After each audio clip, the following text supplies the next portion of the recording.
All right, so let me go back. Back in 1996, I was chasing after the dollar, started working for Houston Cellular, and made a whole lot of money, and it was real fun. Cellular was exploding, and I spent a lot more than I made, and just like a lot of us.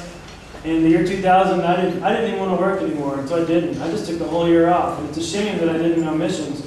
But I started asking a lot of hard questions and started looking at things. But in 95, I'd lived all over. 95, I moved back to Houston. I joined Champion Forest Baptist Church. So if I seem non-traditional, I'm not, because I didn't get trained or anything, but I did go to Baptist Church for 10 years. I'm not going to say anything bad about the IMD because I love y'all. I love all of y'all. God needs all of us. And let me tell you something, when you get to the field, not many people work together. And whose plan is that? Is that the plan of the kingdom? No. Yeah, think about that. Because that's going to be something you'll run into. It's going to be so easy to find reasons not to work with other people. But if you do, good things will come. Okay, 96, Mark and Laura Shook come through language school. Mark was the son of Damon Shook, the pastor of Champion Forest Baptist Church. And I just joined the church, and back in those days, my mom was praying a lot for me. And she just happened to sit next to Mark and Laura as they were going to Mexico City to spend their time in the field. She gave them, Laura gave my mom a prayer card for the family to put on the fridge. So back then, my mom was praying a lot for me. She was praying a lot for Mark and Laura Shook, who were going to the mission field. And I met with the pastor for guidance, Damon Shook, who was also praying for his kids who went into the mission field. And he said he was going to pray for me because I was trying to find direction in life and find a job. You got to be careful with asking the prayer cover, because you know what happened? Everything got crossed. I now work for Mark and Laura Shook. They're back in the States, what's becoming a mega church. Now I'm in the field. There's people that have pictures of me on the fridge praying for me. It could happen to you. So anyway, here I am. I'm just like you. I sold my stuff on eBay, and moved here. I had no idea what to do, and just the things that have happened over the years. It's just incredible, and we're only getting started. This guy right here, Chaco, he's a Tico.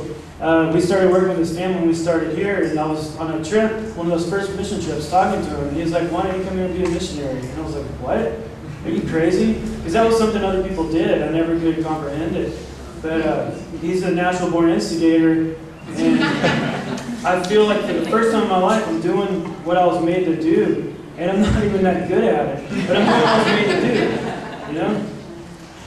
Some of the heroes that I really got into back then, Rich Mullins was one of them, and just the way he lived his life, his whole philosophy was so different than everybody, and that turned me on to St. Francis, and I read everything I could read about St. Francis, and about that time I just started watching the sunset every day, driving home from work. And now in Carpio, I still think it's one of the most important things that I do is sit out and watch the sunset. I used to sit out in front on our porch, but then the people in front of me in my line of sight, they put a second story in their house. Good for them. But it got in the way of my view. Well, one of the guys coming from the States and was doing a lot of the building, he was like, "Well, let's just build you a patio so you can watch the sunset." And so they did. If you've seen our place now, it looks more like kind of like a cross between a Taco Bell and an Alamo. But we have a deck up there where I can watch the panoramic sunset. And why am I telling you that? It's a practical application to delight yourself in the Lord. And you'll fulfill the desires of your heart. I've seen it and I've lived it. So I didn't come here to teach theology because I'm probably going to be out of my league. Amen? But I just wanted to share what I've seen with my own eyes because I've seen it, I've lived it, and we're still doing it.